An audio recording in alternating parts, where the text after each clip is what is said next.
मेरा नहीं ख्याल तौहीन की गई है। देखिए मौलाना जो है ना अपना ऑपोज़िशन का पोस्चर बरकरार रखना चाहते हैं और वो समझते हैं कि अगर ये साबित हो जाए कि वो हुकूमत की बी टीम है, तो बड़ा प्रॉब्लम हो जाएगा। उन्होंने 26वीं आईनी तरमीम के हक में वोट डाला है, इस कानून साज़ी में उसकी उनके वोट की ज़रूरत ही नहीं थी हुकूमत को, लिहाज़ा हुकूमत ने उनके घर के चक्कर नहीं लगाए इस कानून साज़ी में वोट के लिए। अगर तरमीम के लिए उनके वोट की ज़रूरत होती, तो वो ज़रूर करते, लेकिन तरमीम के लिए तो उनके वोट की ज़रूरत नहीं है। लिहाज़ा मैं समझता हूँ कि ये कोई इतनी बुरी कानून साज़ी नहीं है। बाकी मौल ये सियासतदान अपनी सियासत के लिए भी बयान देते हैं।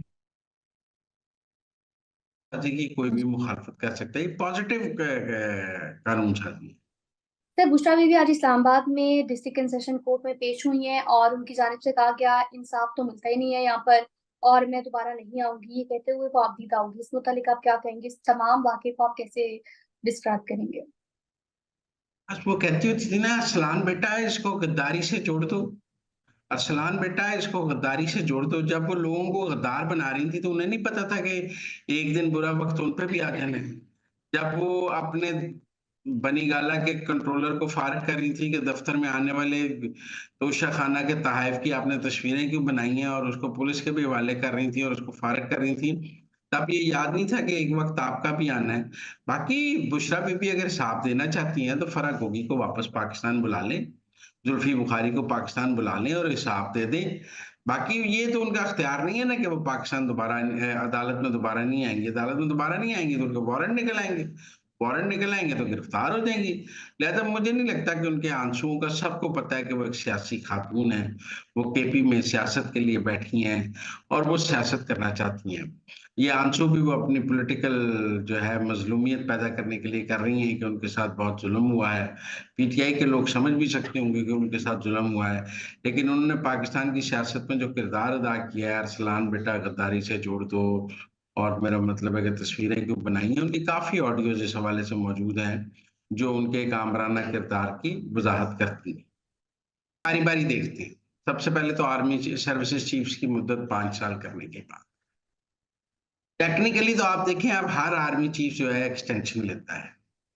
और कियानी ने भी तो अगर एक्सटेंशन दो तो मरते हो, नहीं दो तो मरते हो। एक्सटेंशन के मौके पर पूरा पॉलिटिकल सिस्टम अदम इस्तेकाम का शिकार हो जाता है।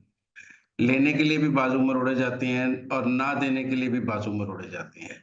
और मैंने ये देखा है कि 3 साल बाद मुल्क का पूरा सियासी निज़ाम, माशी निज़ाम अदम इस्तेकाम का शिकार हो जाता है, क्योंकि ये सवाल पैदा हो जाता है कि चीफ ने एक्सटेंशन लेनी है, वो माँगेंगे नहीं, उन्हें खुद ही दी जाए, वो देंगे नहीं, खुद ही ली जाए। एक अजीब-सी बहस पाकिस्तान में शुरू हो जाती है। बाजवा साहब की दफ़ा भी वो आर्मी एक्ट में तोसीक़ का मामला शुरू हो गया, फिर वो हुआ, उसकी वजह से पूरा सियासी निज़ाम अदम इस्तेकाम का शिकार हुआ। उसके बाद आप देखें तो बाजवा साहब तीसरी दफ़ा भी लेना चाहते थे, वो भी नहीं हुआ। तो मेरे ख़्याल में सर्विसेज़ चीफ्स की मुद्दत मुलाज़मत 5 साल, जिस तरह हुकूमत की मुद्दत 5 साल है, इस तरह सर्विसेज़ चीफ की मुद्दत भी 5 साल। मुझे यूसुफ रज़ा गिलानी साहब का एक वो याद आ रहा है इस मौके पर, एक दफ़ा उन्होंने जब कियानी साहब को दी एक्सटेंशन तो उन्होंने कहा क्या? उन्होंने कहा कियानी साहब और मैं इकट्ठे ही घर जाएँगे। तो बात ये है कि ये जो अदम हर 3 साल बाद पाकिस्तान अदम इस्तेकाम का शिकार नहीं हो सकता। पाकिस्तान की माशी हालत और सियासी हालत ऐसी नहीं है कि हम हर 3 साल बाद एक एडवेंचर कर सकें एक्सटेंशन का। और उसकी वजह से मुल्क की जमहूरियत, मुल्क का पॉलिटिकल सिस्टम, मुल्क का इकोनॉमिक सिस्टम सारा कोलैप्स हो जाए और खुद फ़ौज के अंदर भी सियासत शुरू हो जाती है। आप दुनिया की तमाम फ़ौजों की हमें मिसालें देंगे, लेकिन पाकिस्तान की फ़ौज का की मिसाल दुनिया की किसी फ़ौज से भी नहीं मिलती है। यहाँ का आर्मी चीफ कोई इंडिया का आर्मी चीफ जो नहीं है, अमेरिका का नहीं है, ब्रिटेन का नहीं है, ये हमारी एक यूनिक फ़ौज है। तो हमें उस यूनिक फ़ौज के तनाजुर में फ़ैसले करने हैं। मेरे ख़्याल में तो सियासी निज़ाम को इस्तेहकाम देने के लिए ये मुद्दत 5 साल कर देनी कोई इतनी बुरी बात नहीं है। अगर ये 5 साल ना की जाए, अगर आप 3 साल भी रखें तो रहना उन्होंने 6 साल है। और आर्मी चीफ के घर जाने से उसको घर भेजने का अमल भी इतना तकलीफ़देह है जितना तोशीह देने का अमल तकलीफ़देह है। दोनों सूरतों में जमहूरियत का जनाज़ा निकल जाता है। मेरे ख़्याल में इस कानून की को ज़्यादा मुखालफत करने की ज़रूरत नहीं है। ठीक है, अगर फ़ौज चाहती है कि उसके आर्मी चीफ की मुद्दत 5 साल हो, तो जमहूरियत वालों को क्या प्रॉब्लम है? जमहूरियत वाले को चला देनी चाहिए, 5 साल रख देना चाहिए, कुछ कम से कम 5 साल इस्तेकाम तो रहेगा। 5 साल पॉलिसियों का तसलसल तो रहेगा, 5 साल माशी पॉलिसियों का तसलसल रहेगा, 5 साल जो है निज़ाम चलता रहेगा और इस तरह जो है चीज़ें जो हैं वो पॉज़िटिव रहेंगी। तो मैं तो समझता हूँ कि ये कानून कोई बुरा कानून नहीं है। अब आ जाते हैं इस्लामाबाद हाई कोर्ट के जजेस की तादाद जो है 9 से 12 की गई है। तो मेरे ख़्याल में इस वक़्त जो इस्लामाबाद हाई कोर्ट की पोज़ीशन है, इस्लामाबाद हाई कोर्ट तो इस वक़्त जो है वो रियासत से बगावत पर उतरा हुआ है। सवाल ये नहीं है कि वहाँ इंसाफ दिया जा रहा है, वहाँ सियासी सहूलतकारी की जा रही है। हाल ही में जो बुशरा बीबी वाला फैसला है, उसके ऊपर आप देख लें। फिर वो जो एक फैसला किया गया कि इमरान खान की मुलाकातों पर एक मॉनिटरिंग वकील लगा दिया गया। पाकिस्तान के किस कैदी की मुलाकातों पर मॉनिटरिंग वकील मौजूद है? और उसका खर्चा मौजूद है। और जिस तरह के फैसले इस्लामाबाद हाई कोर्ट से फिर खतो-खताबत हुई, मेरे ख्याल में वहाँ पे जो चीफ जस्टिस हैं, वो इस वक़्त हॉस्टेज हैं कि केस लगाया किसको जाए। ये जजों ने एक यूनियन बना ली है, जैसे हमारे यहाँ मिलों में यूनियन नहीं होती और हमारे यहाँ तमाम सरकारी इदारे जो हैं इस यूनियन की वजह से खराब हुए हैं। यूनियन हड़ताल करा देती है, यूनियन खत जारी कर देती है, यूनियन जो है वो मिल बंद कर देती है। इस्लामाबाद हाई कोर्ट के भी जो 6 जज हैं, ये एक सरकारी मिल यूनियन बन चुके थे। तो वहाँ जजेस की तादाद बढ़ जाने से यकीनन वहाँ जो है बैलेंस ऑफ पावर ठीक होगा और उन 6 जजेस की हेजेमनी जो है वो खत्म हो सकेगी और आप वहाँ न्यूट्रल नए जज ला सकेंगे।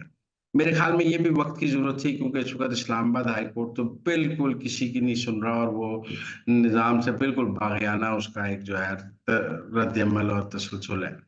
अब आ जाते हैं सुप्रीम कोर्ट के जजेस की तादाद 34 की गई है। सुप्रीम कोर्ट में एक तो देखें 60,000 मुकदमे पेंडिंग हैं और इस वक़्त 17 जज हैं। 17 जज तो 60,000 मुकदमे जो है ना तो अगले 5 साल नहीं खत्म कर सकते क्योंकि नए तो रोज़ दायर हो रहे हैं। 60,000 का तो बैकलॉग है। हमें जजेस चाहिए जो ये मुकदमात खत्म करें।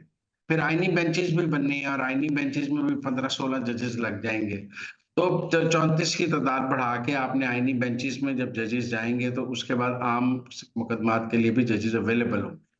तो ये भी वक़्त की ज़रूरत थी और आईनी बेंच बनानी है तो आपको जजेस की तादाद 23 का कहा जा रहा था लेकिन गवर्नमेंट ने कहा एक ही दफ़ा बढ़ाने हैं तो 34 कर दिए जाएँ। तो मुझे ख़्याल है इसकी भी कोई मुखालफत की ज़रूरत नहीं है। जितने भी जज ज़्यादा हों उतने मुकदमात के फ़ैसले जल्दी होंगे। जजों की तादाद बढ़ाने पर इख्तिलाफ़ क्या है? मेरा मतलब है कि मुझे नहीं समझ आती कि जजों की तादाद बढ़ाने पर किसी को क्या इख्तिलाफ़ है? मुल्क में इतने मुकदमात ज़ेर-ए-इल्तवा हैं तो उतने मुकदमात जो हैं, उतने ज़्यादा जजेस करने चाहिए। हमें तो जुडिशरी पे ज़्यादा इन्वेस्ट करना चाहिए ताकि आम आदमी को फौरी इंसाफ मिल सके।